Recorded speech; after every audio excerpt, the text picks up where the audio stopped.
This conference will now be recorded.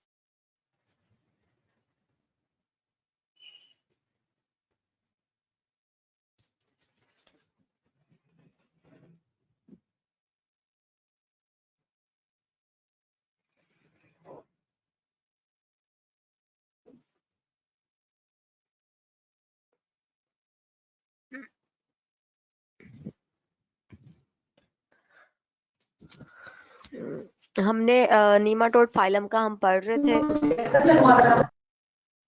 जो last हमारी class थी, हमने उसकी फीडिंग, डाइजेशन के बारे में, डाइजेस्टिव सिस्टम के बारे में, रिप्रोडक्शन के बारे में, इसके अलावा उनके जनरल कैरेक्टर जो हैं वो डिस्कस किए थे।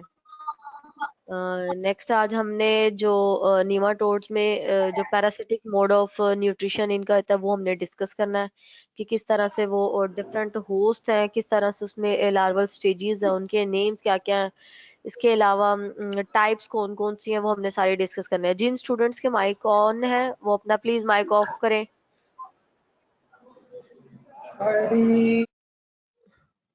इसके बाद हम पढ़ेंगे कि स्टेजेस के हवाले से कि डायग्नोस्टिक स्टेज, इन्फेक्टिव स्टेज और मोड ऑफ इन्फेक्शन। ठीक है, ये डिफरेंट हम यहाँ पे पढ़ रहे हैं। दो तरह की टाइप्स हैं, एक है इंटेस्टिनियल नीमाटोड्स और दूसरे हैं टिश्यू नीमाटोड्स। ठीक है, ऐसे नीमाटोड्स जो कि इंटेस्टाइन में रहते हैं उनको हम इंटेस्टिनियल कहेंगे, और जो टिश्यू और ब्लड में रहते हैं उन्हें हम टिश्यू नीमाटोड्स कहेंगे। डायग्नोस्टिक जो स्टेज होती है वो हमारे पास उसमें एग और लार्वल होती है। ठीक है, इसके अलावा माइक्रोफ्लैरी की हमने लास्ट में भी कल बात की थी। ठीक है, द इमेच्योर जो L1 स्टेज होती है लार्वा की, उसे कहते हैं हम माइक्रोफ्लैरी। ठीक है, और इसमें इन्फेक्टिव स्टेज की बात की थी। ठीक है, इसमें एग्स कंटेन करते हैं लार्वा को, और या फ्लैरी फॉर्म जो लार्वा होता है, ठीक है, उस लार्वा को कंटेन करते हैं। इसके अलावा इनमें इन्फेक्टिव माइक्रोफ्लैरी होंगी जो कि नेक्स्ट जो है डिजीज कॉज करेंगे। इनका मोड ऑफ इन्फेक्शन क्या होगा? इंटेस्टिनियल निमाटोड्स में ingestion of food, contaminated infective stage और स्किन पेनिट्रेशन। ठीक है, कि ऐसी फूड को ये इंजस्ट करेंगे जो कि कंटेमिनेटेड होगी, इन्फेक्टिव स्टेज किससे? जो इंटेस्टिनियल निमाटोड्स है उनसे इन्फेक्ट होगी। ठीक है, और उनकी इसके अलावा जो स्किन पेनिट्रेशन है वो ज्यादा होगी।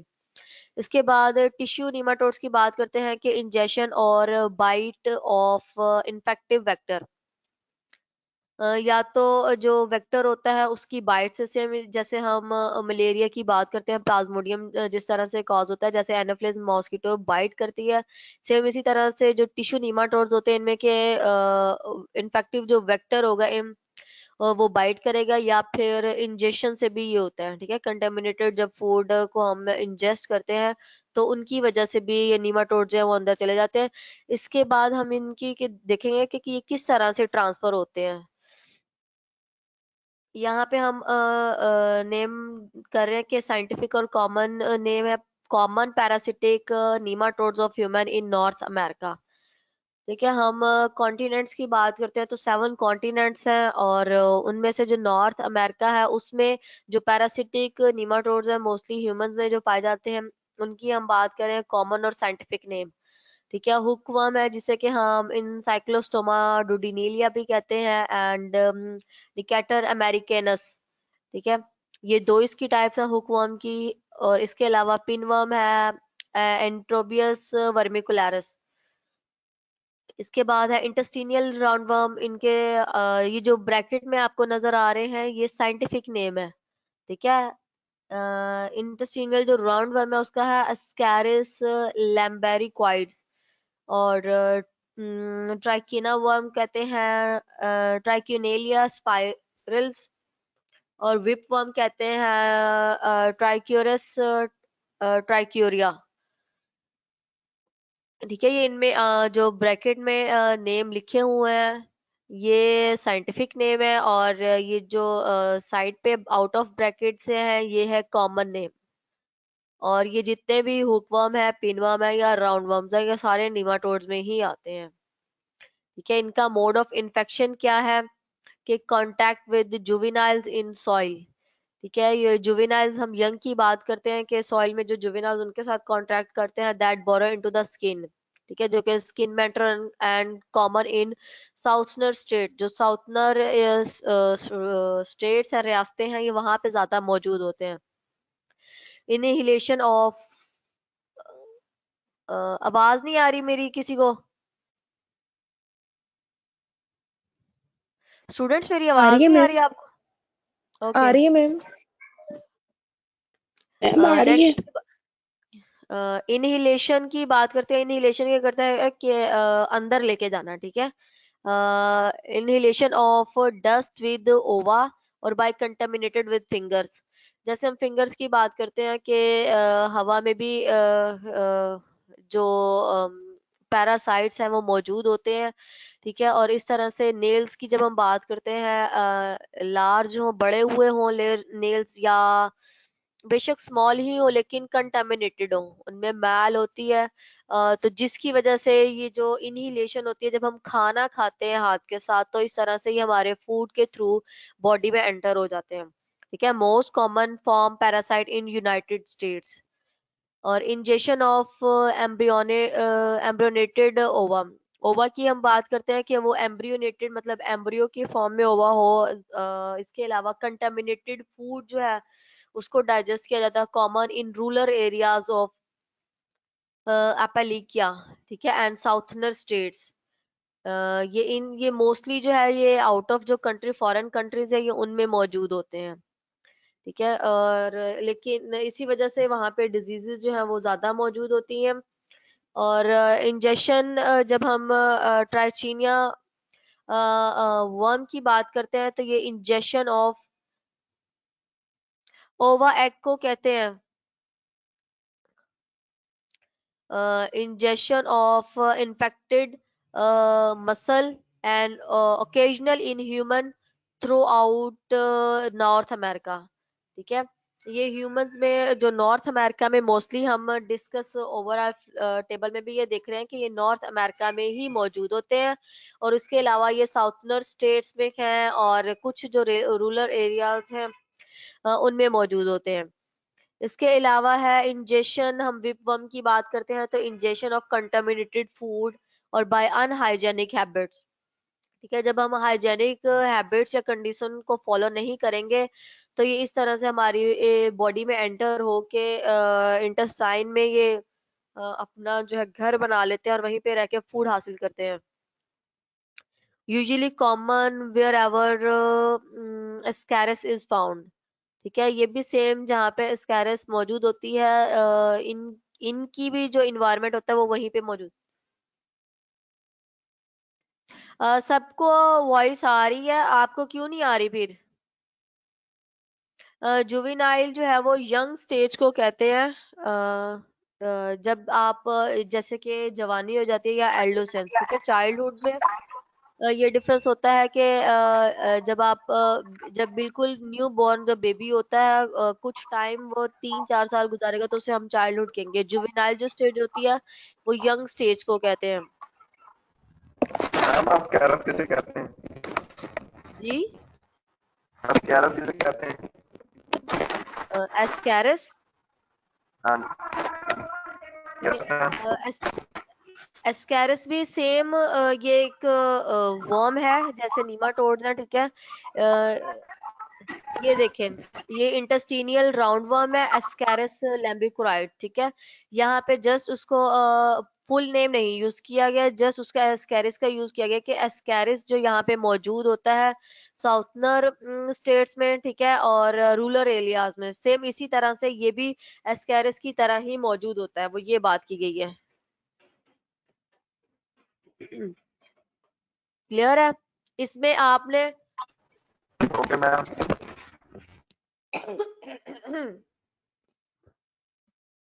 इसमें आपने मोस्टली आपको इनके कॉमन नेम और इनके साइंटिफिक नेम, ठीक है, ये आने चाहिए। हुकवर्म में हमारे पास 2 स्पीशीज है, 2 फॉर्म्स है। इसके अलावा बाकी हम पिनवर्म में हमारे पास एक है, और इंटेस्टिनियल राउंडवर्म है, ये हमारे पास एक है। उसके अनहाइजेनिक कंडीशंस ये होती हैं कि जब आप फूड का ख्याल नहीं रखते, आप देखते नहीं है खाने को, गंदा है जैसे भी है, आप बिना बिना हाथ धोए आप खाना बैठ जाते हैं, या आप प्लेस का नहीं देखते, तो ये अनहाइजेनिक कंडीशंस होती हैं।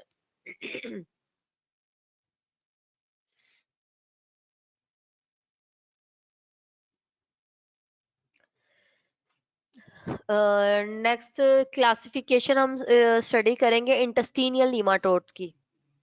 इंटेस्टिनियल नीमाटोड्स, इसमें हम स्मॉल इंटेस्टाइन की बात करते हैं, और इसके अलावा सीकम और वर्मीफॉर्म अपेंडिक्स। जो इसमें सीकम और वर्मीफॉर्म अपेंडिक्स है, ये लार्ज इंटेस्टाइन के पार्ट्स हैं। ठीक है, जो सीकम है वो फर्स्ट पार्ट होता है, और इसके अलावा जो वर्मीफॉर्म अपेंडिक्स है ये उसकी एक्सटेंशन है। और स्मॉल इंटेस्टाइन में कहाँ कहाँ पे ये और कौन कौन से ऑर्गेनिज्म जो है वो स्पीशीज जो नीमाटोड्स की पाई जाती हैं। एस्कैरिस लैम्बिकोराइड्स, ठीक है, इन्हें राउंड वर्म कहते हैं, ये स्मॉल इंटेस्टाइन में मौजूद होते हैं। इसके अलावा है निकेटर अमेरिकैनस, ये अमेरिकन हुक वर्म है। और एनसाइक्लोस्टोमा डुडिनेल, ठीक है, ये हुक वर्म है। इसके अलावा है स्ट्रोंगोलाइड्स स्टेरिकोलेस। स्टूडेंट्स लेफ्ट क्यों कर रहे हैं? ट्राइचिनाइला एंड स्पाइरेलस, ट्राइचिना वर्म इसे कहते हैं, एंड कैपेरेलिया फिलिपाइनेसिस। ये जितने भी हमारे पास स्पीशीज है नीमाटोड्स की, ये स्मॉल इंटेस्टाइन है, ये जस्ट उसमें मौजूद होती हैं। इसमें आपको ये भी पूछ सकते हैं, ये जो स्कैरिस लैम्बिकोराइड्स है, ये कहाँ पे पाई जाती है? स्मॉल इंटेस्टाइन में, लार्ज इंटेस्टाइन में, या डाइजेस्टिव सिस्टम में, या सर्कुलेटरी सिस्टम में? जब आपको ये पता होगा कि ये स्मॉल इंटेस्टाइन में मौजूद है, तो फिर आप उस ऑप्शन पे या आप फिल इन दी ब्लैंक्स में लिख सकेंगे। ठीक है, इनकी आपको लोकेशन पता होनी चाहिए कि कौन सा वर्म कहाँ पे मौजूद होता है। सीकम और वर्मीफॉर्म अपेंडिक्स की बात करते हैं, तो इसमें हमारे पास दो हैं। एंटेरियोबस वर्मिकुलरिस, इसे पिन वर्म भी कहते हैं। ठीक है, इसके अलावा है ट्राइच्यूरस ट्राइच्यूरिया, ठीक है, इसे विप वर्म कहते हैं। ये दो जो वर्म्स हैं, ये सीकम और वर्मीफॉर्म अपेंडिक्स जो के लार्ज इंटेस्टाइन है उनके पार्ट्स हैं, ये उनमें मौजूद होते हैं। ठीक है, इसके अलावा जितने भी यहाँ पे स्पीशीज मौजूद है, वो हमारे पास सब जो है वो स्मॉल इंटेस्टाइन में पाई जाती है।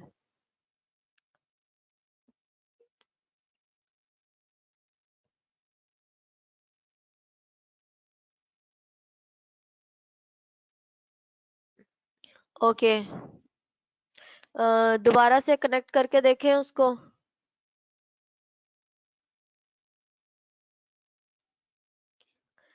इसमें मेनली आपको नेम, साइंटिफिक और कॉमन नेम जो है वो आपको अच्छे से आने चाहिए।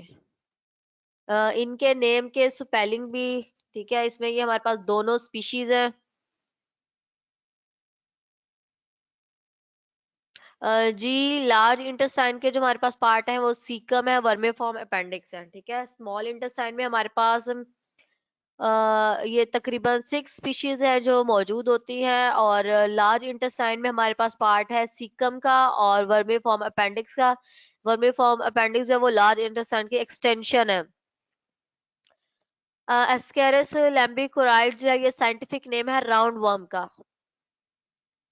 ठीक है, ये भी एक पैरासाइट है। पैरासाइट का ये मतलब होता है कि उसने या तो बॉडी के बाहर या बॉडी के अंदर, ठीक है, होस्ट के रह के अपनी फीड लेनी होती है, और इन रिटर्न में वो उसको पैरासाइट जो होता है वो डिजीज कॉज करता है उनके रिस्पॉन्स में, मतलब दोनों एक पॉजिटिव और नेगेटिव रिस्पॉन्स शो करते हैं। अगर वो होस्ट से अपनी खुराक ले रहा होगा पैरासाइट, तो इस तरह से पैरासाइट को पॉजिटिव बेनिफिट होगा। ठीक है, लेकिन जब वो होस्ट के अंदर रहेगा और उसकी फीड को यूज करेगा, तो इसके इन रिस्पॉन्स में होस्ट को जो है वो नेगेटिव इफेक्ट होगा और उसको डिजीज कॉज करेगा।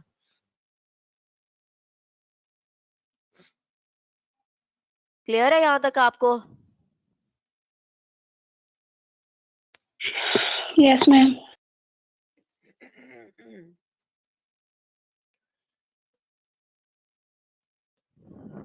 नेक्स्ट हमने देखना है कि इंट्रोडक्शन में हम देखेंगे कि राउंड वर्म की हम टाइप की बात करेंगे और इसका जो हम लाइफ साइकिल है वो डिटेल के साथ डिस्कस करेंगे।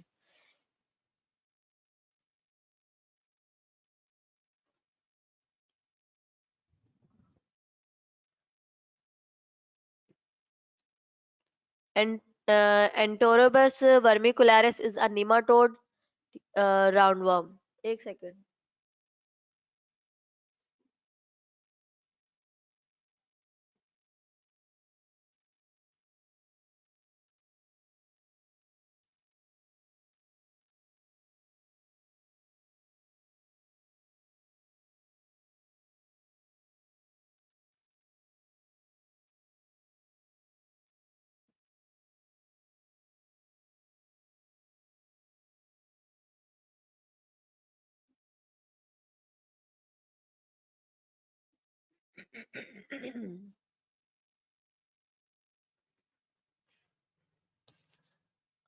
यहाँ पे एक स्टूडेंट ने पूछा है कि स्ट्रोंगिलॉइड्स स्टीरोकोलिस, इसका जो कॉमन नेम है वो थ्रेड वर्म है।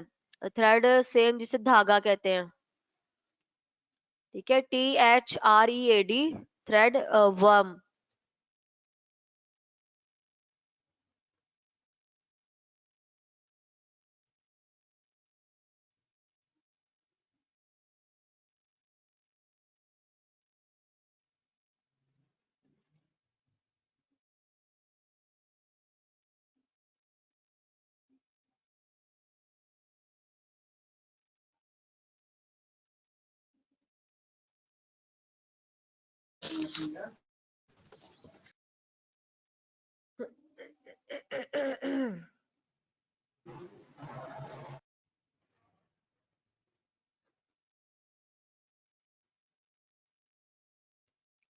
और यहाँ पे एक नेम है कैपिलेरिया फिलिपिनेसिस, ठीक है। इसका जो हमारे पास कॉमन नेम है उसको हम कहते हैं पूडोवर्म, PUDOC वर्म, ठीक है। ये आपने इसको याद रखना है।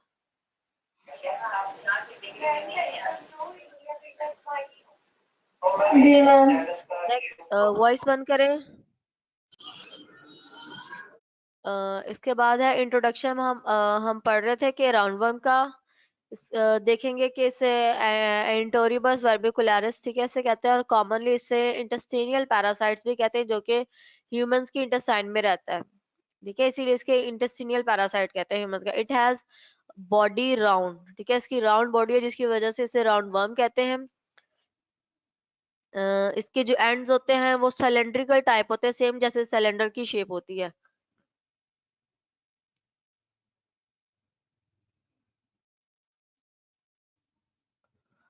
और इंक्लूडिंग इसमें कंप्लीट डाइजेस्टिव सिस्टम होता है जिसमें माउथ और एनस बोथ होते हैं, ठीक है, जिसमें इसे कंप्लीट डाइजेस्टिव सिस्टम को हम ट्यूब लाइक डाइजेस्टिव सिस्टम भी कहेंगे। इसके अलावा it has world wide distribution. World wide distribution का ये मतलब है कि ये हर जगह दुनिया में मौजूद है। और it has separate sexes, male और फीमेल दोनों सेक्सेस सेपरेट होते हैं। जो फीमेल का जो साइज होता है वो as compare to male size के लार्जर होता है। ये हमने कल जब रिप्रोडक्शन पढ़ रहे थे तो मैंने उसमें भी आपको बताया था कि मेल का जो साइज होता है वो स्मॉलर होता है एज कम्पेयर टू फीमेल के। जिस भी स्टूडेंट की वॉइस ओपन है वो वॉइस बंद करें।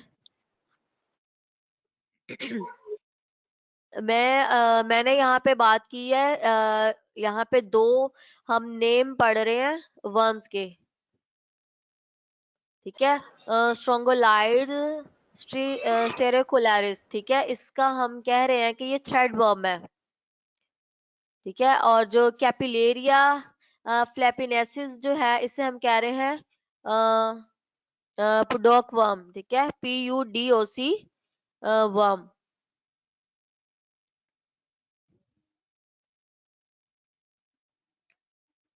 और यहाँ पे हम इसकी मॉर्फोलॉजी पढ़ेंगे राउंड वर्म की, जो इसकी बॉडी होती है वो कवर होती है कोटिंग से, जिसे कि हम क्यूटिकल कहते हैं। और यही जो क्यूटिकल होती है ये रेजिस्टेंस होती है। रेजिस्टेंस के ये मतलब होता है कि सेम जैसे कवरिंग का काम होता है, बॉडी को प्रोटेक्ट करना किसी एज ए शेल्टर यूज होती है। The male worm is inconspicuous and has length of 2 to 5 millimetre. ठीक है। लेकिन जब हम यहाँ पे बात करते हैं फीमेल की तो वो डोमिनेंट होती है, और उसकी जो लेंथ की हम बात करते हैं वो 18 से लेके 13 मिलीमीटर होती है। और इसी लेंथ की बिना पे भी के हमने जो मैंने आपको बात की थी कि जो इनका साइज होता है, ठीक है, वो फीमेल का ज्यादा होता है एज कंपेयर टू मेल के।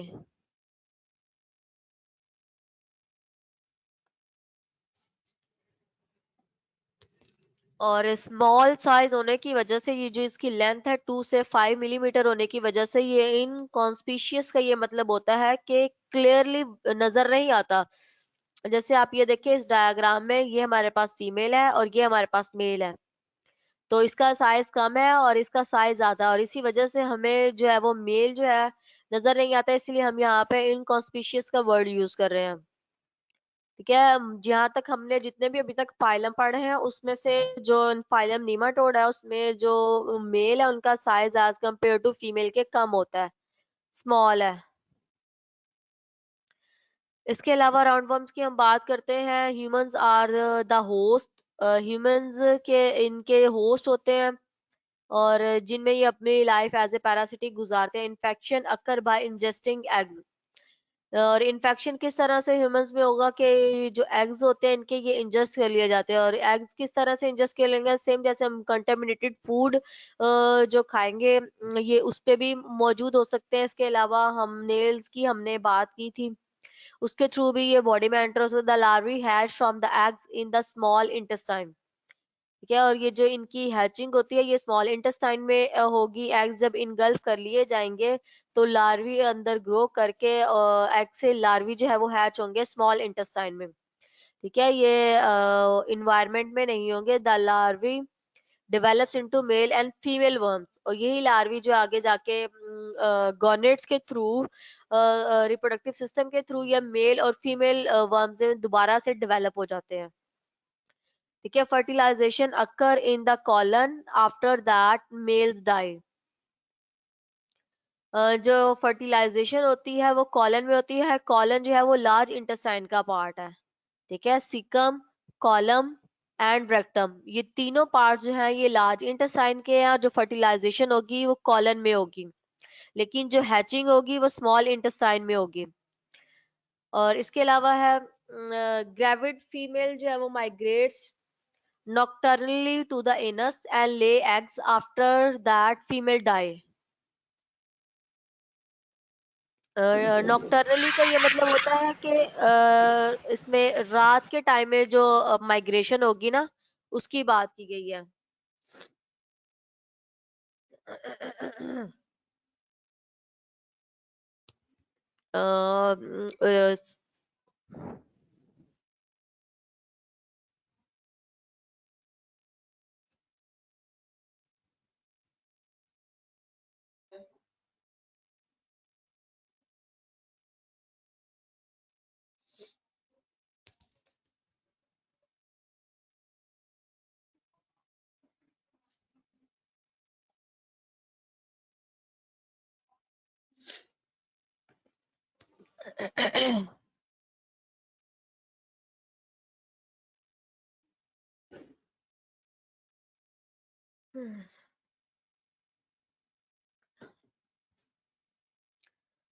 द एग्स बिकम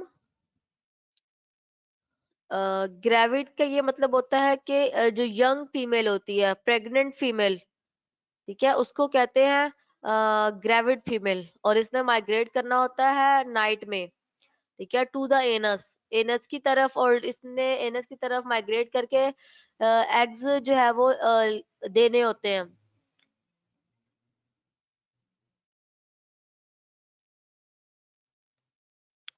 हैचिंग का ये होता है कि जो एग से जैसे आप हैन की एग्जांपल देखते हैं, जब मुर्गियां अंडे देती हैं, उन्हीं अंडों पे वो बैठ के वहां पे कुछ टाइम के लिए वो बैठती है, इसीलिए ताकि एग से जो है वो लार्वी को, या जो जिसको हम चूजा कहते हैं, उसको निकाल सके। ठीक है, जो एग्स में से चूजा जो निकलता है उसको हैचिंग कहते हैं। ठीक है, मेन इसका हैचिंग का ये होता है कि प्रोड्यूस करना नेक्स्ट जनरेशन को। ठीक है। मैम ये जो आप बता रही हैं ये सारा कुछ सिर्फ तमाम ओवरऑल राउंड वर्म्स के लिए है या फिर सिर्फ एंट्रोबियस वर्मिकुलरिस के लिए है? ये जो कॉलोन में जाके उसकी फर्टिलाइजेशन होती है। नहीं नहीं, ये हम सिर्फ राउंड वर्म की बात कर रहे हैं। मैम यानी राउंड वर्म में तो वो पिन वर्म भी आ जाएगा, हुक वर्म भी आ जाएगा, सबकी बात कर रहे हैं? नहीं नहीं नहीं नहीं, राउंड वर्म में हमारे पास जो है ये है एंटेरोबस वर्मिकुलरिस। ठीक है, ये राउंड वर्म जस्ट जी एक है जिसका ये कॉमन नेम है। ओवरऑल जो राउंड वर्म्स है उनका ये प्रोसीजर नहीं है, हर का डिफरेंट है। हाँ, लेकिन इनमें ये है कि काफी हद तक सिमिलैरिटी मौजूद होती है। मैम एंट्रोबियस वर्मिकुलरिस तो उसका कॉमन नेम तो पिन वर्म नहीं होता? हमने पढ़ा था एफएससी में भी उसका पिन वर्म नहीं होता उसका कॉमन नेम। यहाँ पे राउंड नहीं वर्म नहीं लिखा है। नहीं नहीं, एफएससी में भी ये नहीं है। एक सेकंड।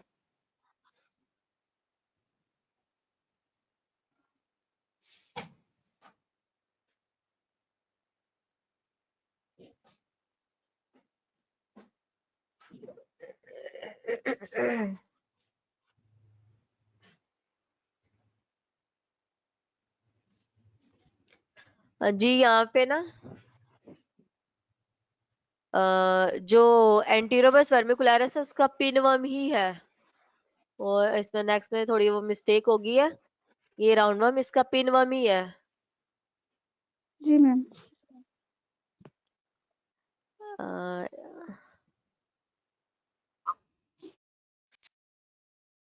अ, ठीक है।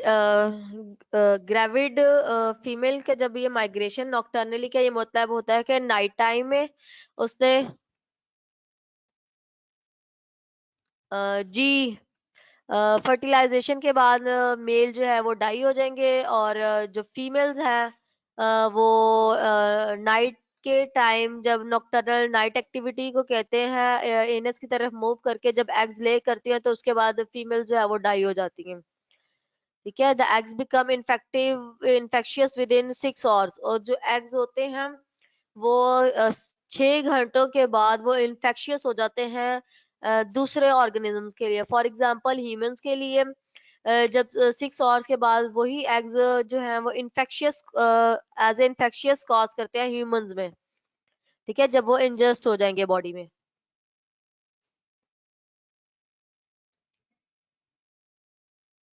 इनकी लाइफ जो है वो इतनी ही होती है, क्योंकि ये मोस्टली बाहर स्टे नहीं कर सकते फूड के लिए। ये अपनी फूड जो है हासिल नहीं कर सकते, जिसकी वजह से आफ्टर फर्टिलाइजेशन के बाद मेल, और एग लेइंग प्रोसेस के बाद फीमेल जो है वो डाई कर जाती है। इसके अलावा the movement of female worm and the eggs cause ये ईचिंग कॉज करेंगे। ठीक है, जब इनकी मूवमेंट होती है। इसके अलावा स्क्रैचिंग द एरिया में results in retro infection. Scratching के बाद इनमें रिट्रो इन्फेक्शन कॉज करेंगे। इसके अलावा the time period from injection of infected eggs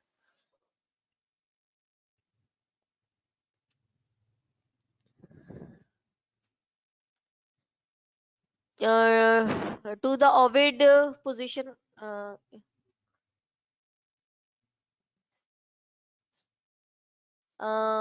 students आप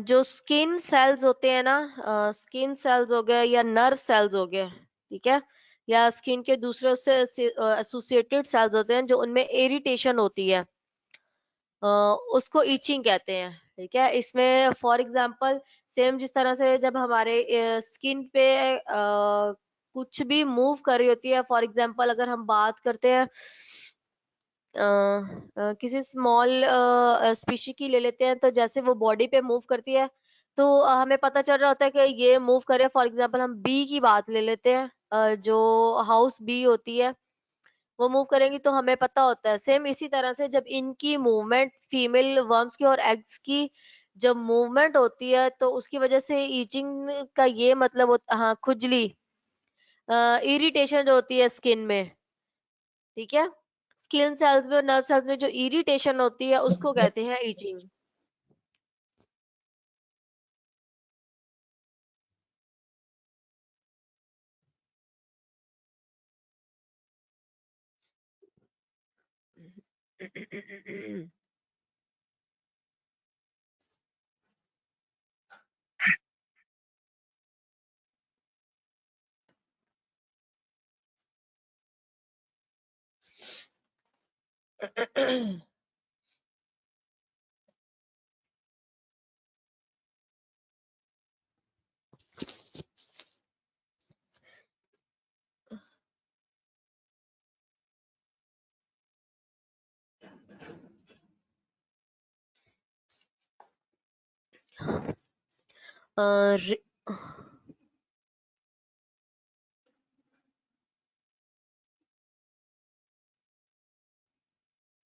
रिट्रो इन्फेक्शन का ये मतलब होता है कि ऐसा इन्फेक्शन जो कि मदर से जो है वो फीटस को दिया जाता है, ठीक है, कम्युनिकेट किया जाता है, या आप उसे ऐसे कह लें कि भेजा जाता है। ओविड पोजीशन का ये मतलब होता है कि जो एग की पोजीशन होती है उसकी बात की गई है।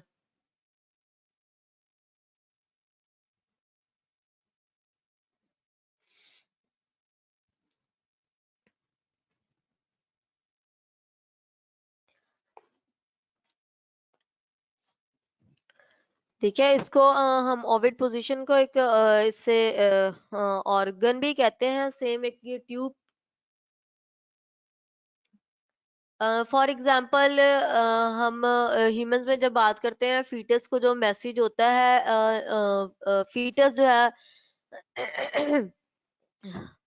यूट्रस में, जो मदर की यूट्रस होता है उसमें ग्रो करता है, तो वो अपनी फूड को खुद हासिल नहीं कर सकता, ठीक है।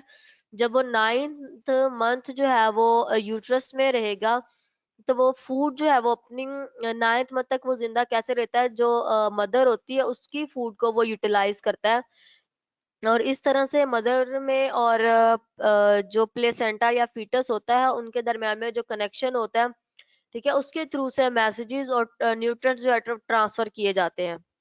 और उसका मकसद ये होता है कि उसको जिंदा रखा जा सके, ठीक है। अगर उसको ये सब चीजें प्रोवाइड नहीं होंगी तो उससे यह है कि उसकी डेथ हो जाएगी। मैम आप रेट्रो इन्फेक्शन की जो बात कर रही हैं वो आप उसमें भी आपने फीटस का डिस्कस, फीटस की बात की, तो फीटस वर्म का जो फीटस होगा वो, या फिर ह्यूमन फीटस को इन्फेक्शन होगा उस स्क्रैचिंग की वजह से, यानी जब ह्यूमन में नहीं नहीं, फर्टिलाइजेशन होगी तो? इसमें वर्म के ही फीटस की बात की है, ह्यूमन की मैंने आपको एज ए एग्जाम्पल के तौर पे समझाया है। जी मैम। जी, 1 मंथ का भी कह सकते हैं, और इससे ज्यादा भी हो सकता है, इससे कम भी हो सकता है, ठीक है। मोस्टली ये होता है कि जब हम इन्वर्टिब्रेट्स की बात करते हैं तो इनका जो ग्रोइंग पीरियड होता है वो बहुत जल्दी हो जाता है, ठीक है, एज कम्पेयर टू वर्टिब्रेट्स के।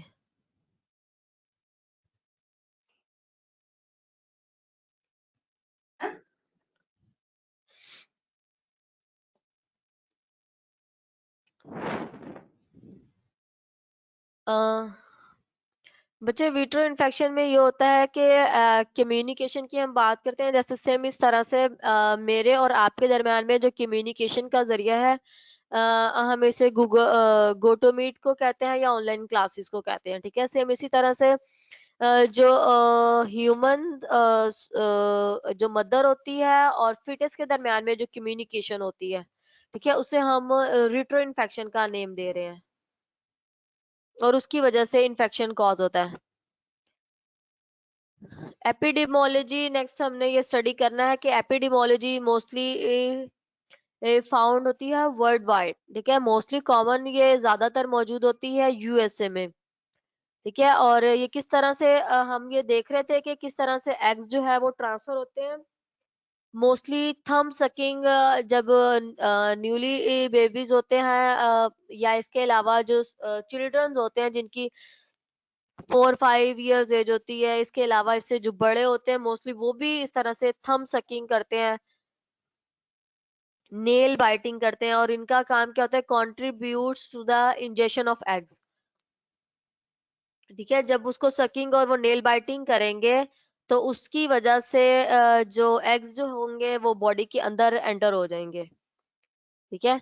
और इस तरह से children younger than 12 years of age are most commonly affected group, ठीक है। जो 12 साल के जो बच्चे होते हैं मोस्टली उनमें ये ज्यादा देखने में मिलता है, क्योंकि वो ही ज्यादातर थंब सकिंग और नेल बाइटिंग करते हैं। लेकिन जो कम इससे भी कम उम्र के जो बच्चे होते हैं वो भी करते हैं, ठीक है। लेकिन इसका मेन मकसद जो है वो इंजेक्शन का है। और ये जो हैच किए जाते हैं, ये एग्स जो है इसको इंजेस्ट किया जाता है, और इनकी जो हैचिंग होती है वो स्मॉल इंटेस्टाइन में होती है, ठीक है।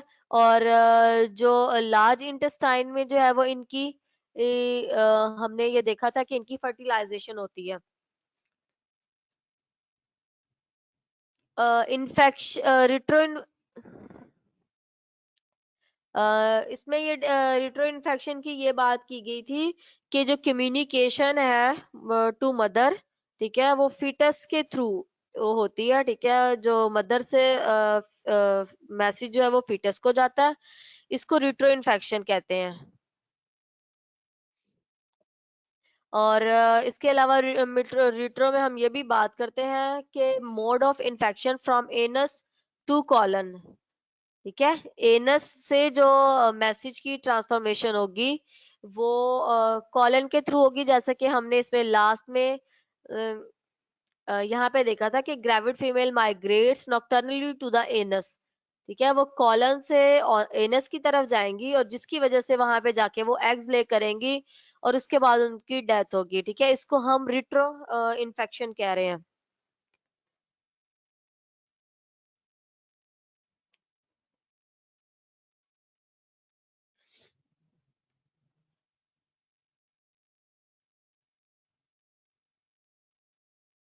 और दूसरा यूएसए में मोस्टली इसलिए होते हैं क्योंकि आपको भी ये पता है कि ओवरऑल वर्ल्ड में जो सबसे ज्यादा वेल डेवलप है वो यूएसए है, ठीक है। फूड के हिसाब से, इवन टेक्सटाइल है, दूसरी इंडस्ट्रीज है, एक्सपोर्ट में, इंपोर्ट्स में, ऑयल में, ईच एंड एवरीथिंग में जो वो यूएसए है वो टॉप पे है।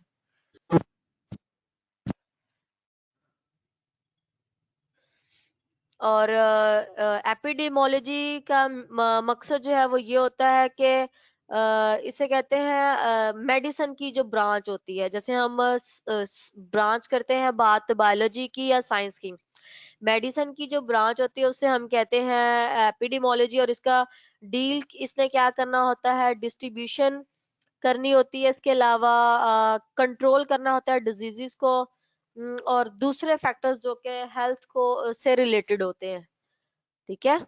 ये एपिडेमोलॉजी का होता है। और यहाँ पे स्टूडेंट्स ने क्या पूछा है?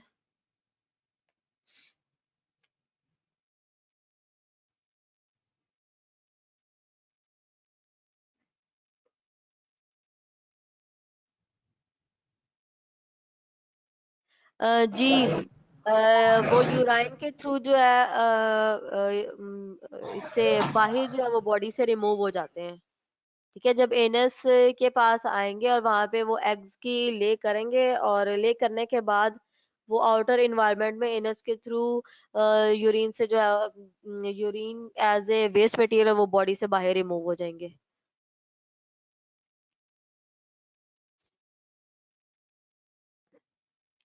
एपिडेमोलॉजी कहते हैं कि मेडिसिन की ऐसी ब्रांच जहाँ पे डील्स किया जाता है डिस्ट्रीब्यूशन किसकी, कि ये जो हम पैरासाइट्स की बात करते हैं कि कहाँ कहाँ डिस्ट्रीब्यूटेड होते हैं। जैसे हमने कहा कि ये ओवरऑल वर्ल्ड में डिस्ट्रीब्यूटेड होते हैं, लेकिन मोस्टली यूएसए में पाए जाते हैं, इसको कहते हैं डिस्ट्रीब्यूशन, ठीक है। इसके अलावा के डिजीजेस का कंट्रोल, के डिजीजेस को कंट्रोल कैसे करना है। फॉर एग्जांपल जैसे अब कोविड-19 हुआ है, ये वायरस ओवरऑल दुनिया में फैला है, तो इसके लिए वैक्सीन जो है उसको बनाना, इसके लिए मेडिसन, इस तरह से रिसर्च लेवल कर पे जाके कि किस तरह से इसको कंट्रोल किया जा सके। ठीक है, ये और इसके अलावा जो हेल्थ से रिलेटेड जो फैक्टर्स होते हैं, कि हेल्थ को कैसे कंट्रोल करना है, उसको कैसे मेंटेन करना है, ये एपिडेमोलॉजी ब्रांच में डिस्कस किया जाता है। ठीक है।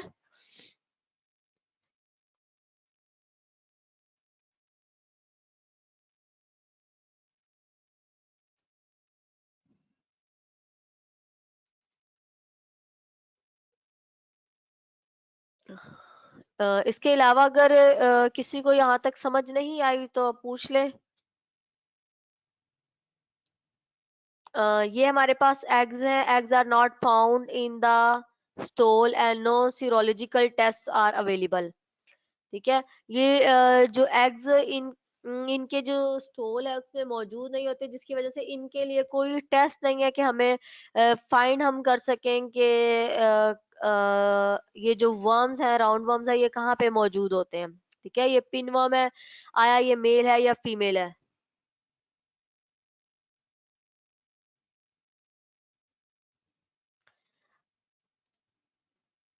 मैं ओवरऑल पूरा पाकिस्तान तो बना नहीं सका, मैंने कहाँ से बनानी है अकेली ने। लेकिन ये है कि जो सबसे पहले आप जब भी देखते हैं, पाकिस्तान भी इसमें एज ए रोल प्ले करता है। ठीक है। लेकिन जो मोस्टली फॉरेन में हम यूएसए की बात करते हैं, चाइना की बात करते हैं, ठीक है, वो इसमें मेन रोल उसकी ये बात होती है कि यूज किया जा सके। एक मिनट, एक मिनट हौसला रखे, बताती हूँ। ठीक है। लेकिन इस तरह से अगर हम इसको ये जो वायरस ओवरऑल वर्ल्ड में हुआ था, अगर इस पे कंट्रोल नहीं किया जा सकता, तो इससे ये है कि जो काफी आबादी है, काफी पॉपुलेशन है ओवरऑल वर्ल्ड की, इसकी वजह से इफेक्ट हुई है।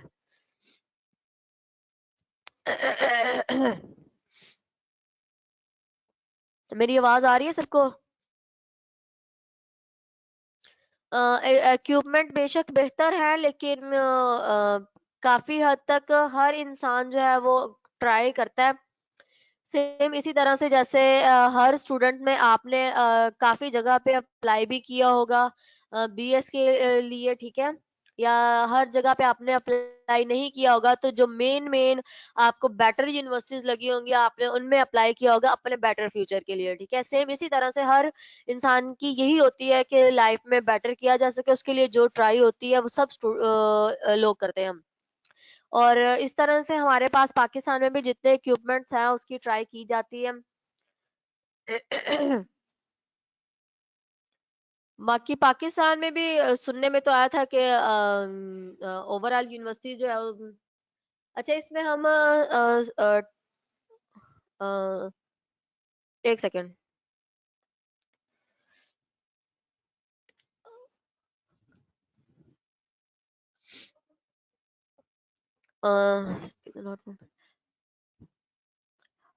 इसमें जो स्टोल जो है वो सेम यूरिन को ही कहते हैं। ठीक है। जो यूरिन मटेरियल, जैसे हम वेस्ट की बात करते हैं, जो वेस्ट मटेरियल रिमूव होता है उसमें। ठीक है। जो स्टोल, उसमें एग्स मौजूद नहीं होते।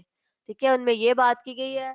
टेस्ट हम जो बेसिकली ओवरऑल करवाते हैं, फॉर एग्जांपल हार्ट अटैक है तो उसके लिए जो टेस्ट करवाए जाते हैं।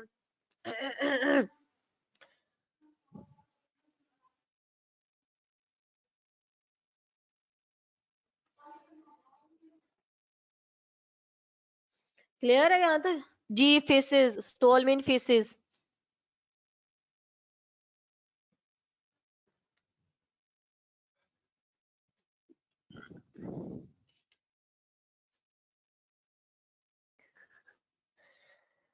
नहीं, आज नहीं हुआ हुआ।